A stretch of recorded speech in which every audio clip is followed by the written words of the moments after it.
राधे राधे भक्तों, आज हम करेंगे वैशाख मास की कथा। अगर आपको यह कथा अच्छी लगे तो प्लीज़ हमारे चैनल को सब्सक्राइब जरूर करें ताकि हर आने वाली वीडियो आपको समय से पहले मिलती रहे। हिंदू धर्म ग्रंथों में हर महीने का विशेष महत्व बताया गया है। हिंदू पंचांग का दूसरा महीना वैशाख का होता है। ये महीना धार्मिक दृष्टि से बहुत ही खास होता है।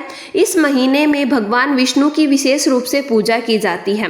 भगवान विष्णु को प्रिय होने के कारण वैशाख को माधव मास भी कहते हैं। पद्म और विष्णु धर्मोत्तर पुराण के अनुसार में वैशाख महीने में की गई भगवान विष्णु की पूजा से कई गुना पुण्य फल मिलता है। वैशाख महीने में सूर्य उदय से पहले स्नान करने और जलदान करने का विशेष महत्व बताया गया है। यही कारण है कि इस महीने में लोगों को पानी पिलाने के लिए प्याऊ लगवाते हैं। मान्यता है कि इस महीने में प्यासे लोगों को पानी पिलाने से ब्रह्मा, विष्णु और महेश तीनों की ही कृपा प्राप्त होती है। भक्तों, आइए शुरू करते हैं वैशाख मास की कथा। किसी समय वंग देश में हेमकांत नाम से एक राजा राज्य करते थे। एक दिन वो शिकार खेलने वन में गए। शिकार करते करते वे अपने सैनिकों से बिछड़ गए और थक गए। वन में उन्हें एक ऋषि दिखाई दिए। ऋषि उस समय समाधि में थे, इसीलिए उन्होंने राजा के प्रश्नों का कोई उत्तर नहीं दिया।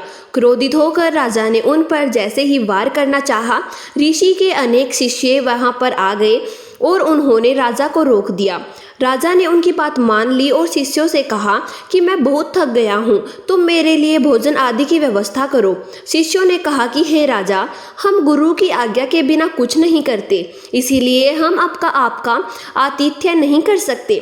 शिष्यों के ऐसा करने पर राजा को बहुत ही क्रोध आ गया और वे बाण चलाने लगे। राजा के बाणों से कई शिष्य मारे गए। जैसे तैसे राजा भी अपने नगर आ गए। जब उन्होंने ये बात अपने पिता को बताई तो उन्होंने राजा को अपने राज्य से बाहर निकाल दिया। राजा साधारण रूप में वन वन भटकते रहे। इस तरह 28 साल बीत गए।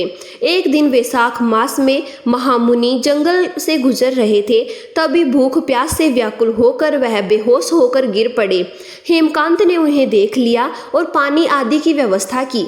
हेमकांत ने ऐसा करने से उनके पाप कर्म नष्ट हो गए।